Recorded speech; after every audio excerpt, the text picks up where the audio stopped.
নন্দীগ্রামের শুভেন্দু অধিকারীর উদ্দেশ্যে জয় বাংলা স্লোগান। দীনবন্ধুপুর যাওয়ার পথে উত্তেজনা তৈরি হয়। তৃণমূল কর্মীদের উদ্দেশ্যে পাল্টা স্লোগান বিজেপি কর্মীদের। নন্দীগ্রামের বিধায়ক শুভেন্দু অধিকারী ইচ্ছাকৃতভাবে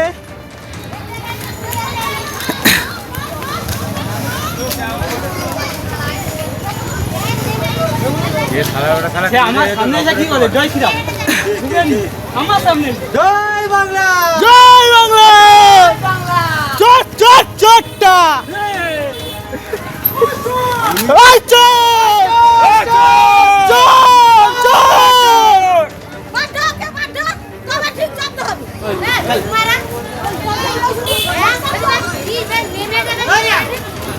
আমার এমএলএ অফিসে সবাই পরিষেবা পেয়েছে।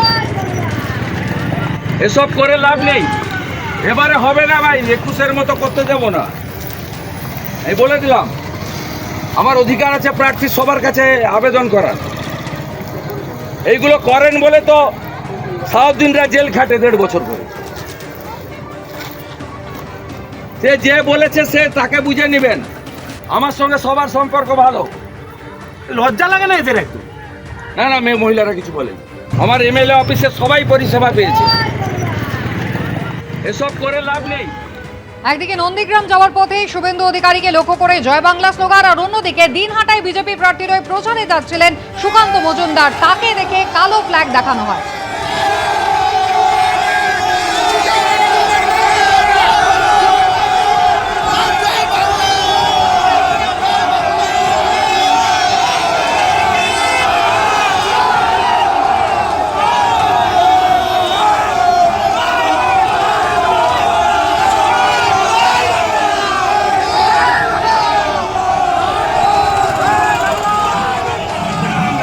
পাশাপাশি দেখতে পাচ্ছেন দুটি ছবি। একদিকে নন্দীগ্রাম, যেখানে ছবি আপনাদের দেখাচ্ছি, একেবারে সুকান্ত মজুমদারের ছবি আপনারা দেখছেন। দিনহাটায় তিনি আজকে গিয়েছিলেন এবং বিজেপি প্রার্থীর হয়ে প্রচারে যখন গিয়েছিলেন সুকান্ত মজুমদার, তাকে দেখে রাস্তার ধারে দাঁড়ানো তৃণমূল কংগ্রেস কর্মী সমর্থকরা কালো পতাকা দেখান।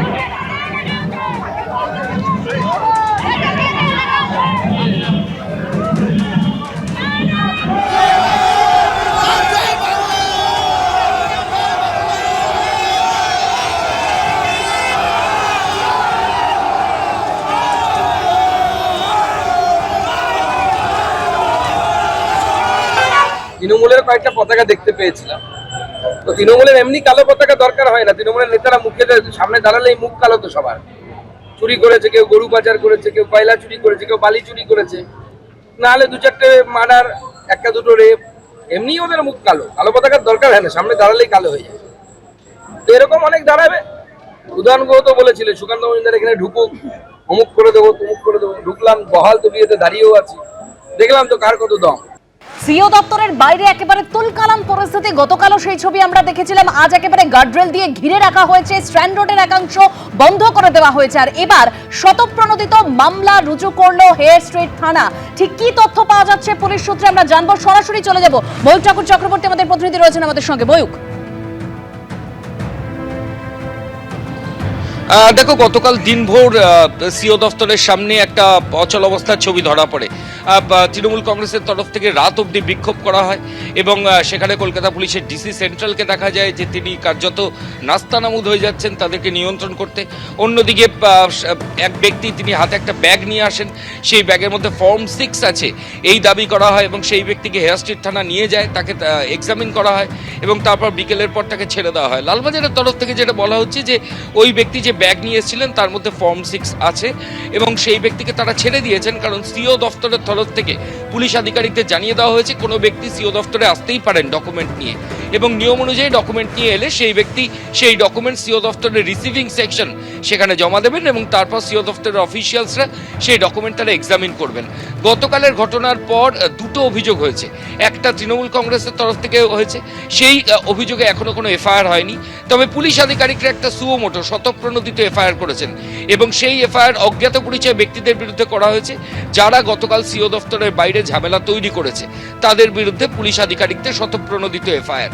এর সঙ্গে তোমায় এটাও জানাই যে সিও দফতরের সামনেটা 144 ছিল, যেটা এখন 163, কিন্তু পরবর্তী ক্ষেত্রে গতকাল রাতের ঘটনার পর কলকাতার পুলিশ কমিশনার নতুন নোটিফিকেশন করে স্ট্যান্ড রোডের পশ্চিম দিকের যে রাস্তা, সেই পুরো রাস্তাটাই কিন্তু এই মুহূর্তে সিও দফতরের সামনে সেটা 163 বিএনএস অর্থাৎ 144 করে দেওয়া হয়েছে। একেবারে ময়ূক, ধন্যবাদ।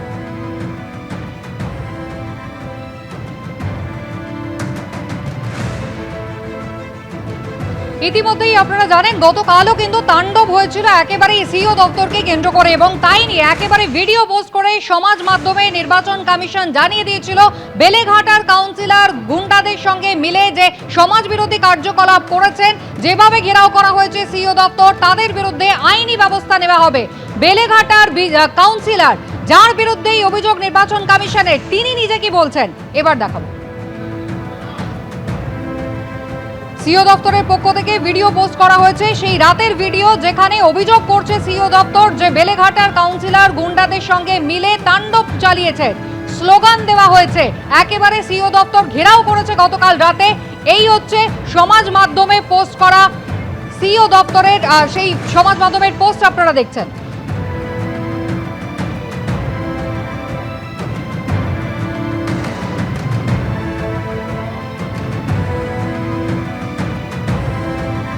যে কাউন্সিলরের বিরুদ্ধে অভিযোগ, সেই বেলেঘাটার কাউন্সিলর, তিনি কি বলছেন গত রাতের ঘটনা প্রসঙ্গে দেখুন।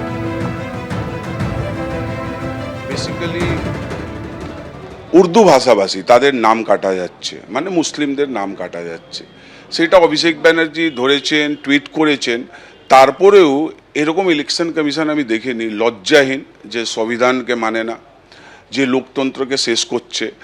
রাত্রেবেলা আমাদের কাছে খবর ছিল, ইন্টেল ছিল কি form 6 election commission lakh lakh form 6 বের করবে। আমরা ওইখানে পাহারাদারি করছিলাম যেন অন্যায়ভাবে ভোটারদের নাম না অ্যাড করা হোক, না কাটা হোক। কিন্তু ইলেকশন কমিশন বিজেপির দলদাস হয়, যেরকম কাজ করছে এরকম ইলেকশন কমিশন আমি দেখিনি। আর মানুষের স্বার্থের জন্য যেভাবে আমাদের নেত্রী মমতা ব্যানার্জি, আমার নেতা অভিষেক ব্যানার্জি লড়ছেন, তার জন্য ইলেকশন কমিশন কি টুইট করছে, কি বলছে, তাতে আমার কিচ্ছু আসে যায় না। মানুষের স্বার্থের জন্য আমরা সবসময় দাঁড়িয়েছিলাম, সবসময় দাঁড়িয়ে থাকবো। পাল্টা বিজেপি সাংসদ রাহুল সিনহা বলছেন লাঠৌষধই হচ্ছে এদের জন্য একমাত্র উপায়। যে রাজ্যের মুখ্যমন্ত্রীর ভাইপো গুন্ডামিতে প্ররোচনা দিচ্ছে, সেই রাজ্যে কোনো ভালো ভাষা বোঝার মতো কোনো পার্টি নেই। একদম এরা একমাত্র বোঝে লাঠা-সৌদি, অর্থাৎ লাঠির বাড়ি বোঝে। সেই কারণে আমি মনে করি বেলেঘাটার কাউন্সিলর থেকে শুরু করে যারা এই হামলা করেছে তাদের সবাইকে গ্রেপ্তার করতে হবে, এবং যে সমস্ত পুলিশ আধিকারিকের সামনে এই জাতীয় হামলা ঘটেছে তাদের বিরুদ্ধেও কঠোর শাস্তিমূলক ব্যবস্থা নিতে হবে। কারণ নির্বাচনকে হিংসাত্মক করার জন্য এরা পরিকল্পিতভাবে সিইও অফিসের সামনে এই জাতীয় গুন্ডামির প্রদর্শন করেছে। অতএব কোনোভাবেই এই গুন্ডামিকে প্রশ্রয় দেওয়া যাবে না। এবিপি আনন্দ, এগিয়ে থাকে, এগিয়ে রাখে।